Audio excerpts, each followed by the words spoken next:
Some of the research shows that, 90% of the thoughts that we think on a daily basis are the same thoughts as the day before.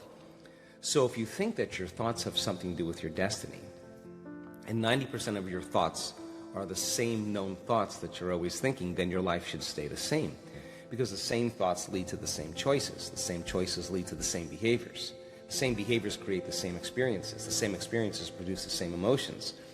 Those same emotions tend to influence the way we think. And our biology, our neurocircuitry, our neurochemistry, our hormones, and even our gene expression is equal to how we think, how we act, and how we feel. And how you think, how you act, and how you feel is called your personality. And your personality creates your personal reality. That's it. So then it makes sense then, if you want to create a new personal reality, a new life, you're going to have to change your personality. And you got to start thinking about what you've been thinking about and change it. You got to become aware of your unconscious habits and behaviors, even how you speak. Then you have to look at the emotions that you live by every single day and decide, do these emotions belong in my future? So many people try to create a new life as the same person.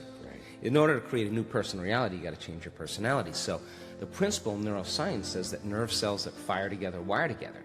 Thinking the same way, making the same choices, demonstrating the same actions, creating the same experiences that stamp the same networks of neurons into the same patterns, all for the familiar feeling called you. And you do that for 10 years in a row.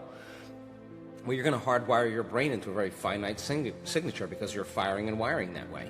And that box in the brain, that becomes our personality, becomes our identity. And by the time we're 35 years old, for the most part, we've done something so many times that the body now knows how to do it as well as the mind, and that's a habit. So we have these unconscious programs of behaviors, automatic habits, redundant emotional reactions, hardwired beliefs, perceptions, attitudes that function just like a computer program. You press go and it runs automatically. So then when it comes time to change, thinking positively is going to do nothing, because your body has been conditioned for the most part into a program in the past. So the thought never makes it to the body because the body's on a different program. So how do we begin to influence the body so that the thought actually produces some type of change? So think about it. If you think an unhappy thought, you're going to feel unhappy. If you think you're a failure, you're going to feel like a failure. Once you feel like a failure, you're going to think you're a failure.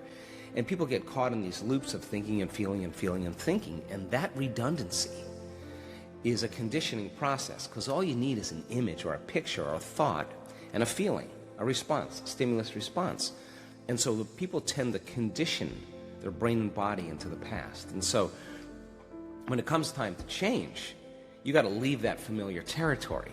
And any choice that you make, if you said, hey, I'm going to eat a better diet, I'm going to wake up early and work out, I'm going to do meditation, the moment you decide to do something differently, get ready, because it's going to feel uncomfortable. It's going to feel unfamiliar. There's going to be some uncertainty. You're not going to be able to predict the next moment.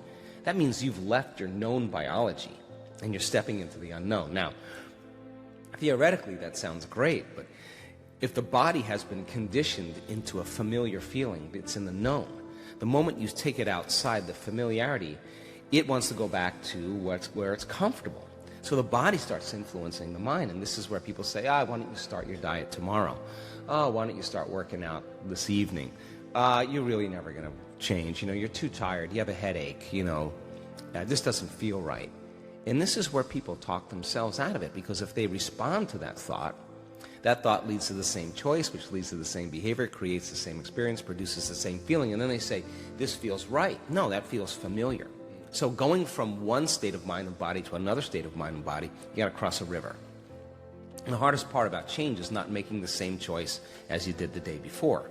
Now, once people understand that they're going to be uncomfortable, then the question is, what thoughts do you want to fire and wire in your brain? What behaviors will you demonstrate in one day? And the act of closing your eyes and rehearsing who you're going to be when you open your eyes begins to install neurological hardware in your brain to look like you've already done it. Now the brain, which is typically a record of the past, now becomes a map to the future.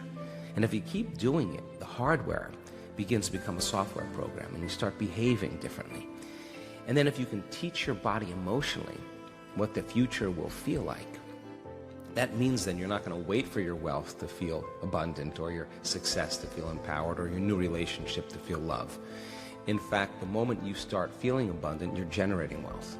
The moment you start embracing empowerment, you're stepping towards your success.